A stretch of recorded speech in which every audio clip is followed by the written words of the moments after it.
The notion of using motifs is to pink the audience's memory, to remind them constantly that, you know, that this theme represents that idea, that emotion, or that character. They're guideposts along the way. I think in a sustained piece, you have to do that. And I think the identification of motives, well, most audiences are used to it just from movies, because movie music is based on that idea, in which, you know, most movie scores consist of just a very few motifs over and over and over again, until every time the motif comes on, no matter in what guise, the audience has an unconscious emotional response, sometimes a conscious one. Well, I think the same thing is true in many operas, and is a very, very useful idea when you're telling a story. Also, the audience's familiarity with the themes themselves makes them feel, in a way, more comfortable, because, you know, new music is very difficult to take in. And most people feel most comfortable with a score if they can hear what are called reprises. Well, instead of using reprises in this show, what I've done is use reprises of motifs rather than reprises of whole songs. Sometimes there are reprises of little fragments of songs. But by the time the second act rolls around, the audience is familiar with almost all the musical material. Now, there is some new musical material in the second act, but there's a great deal of reuse of the old material. In fact, I dare say there's almost nothing in the show that isn't reused at least once. You have to think in operatic terms, because someone a long time ago mistakenly identified musicals with, and musical heroes and heroines with the rather trivial, good-natured, superficial people and suffering superficial pain.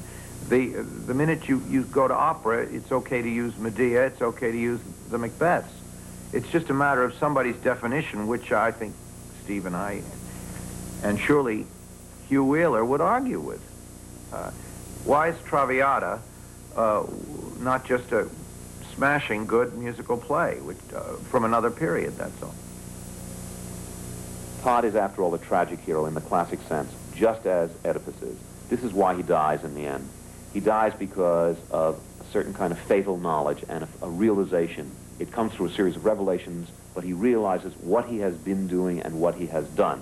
I think it's terribly satisfying, and much more so than any kind of accidental death would be, which often occurs in flimsier forms of melodrama. I think what Bond wrote was a tragedy.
Attend the tale of Sweeney Todd. Attend the tale of Sweeney Todd.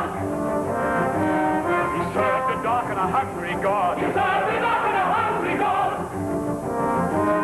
To seek revenge may lead to hell. But everyone does it and seldom as well. I Sweeney Todd.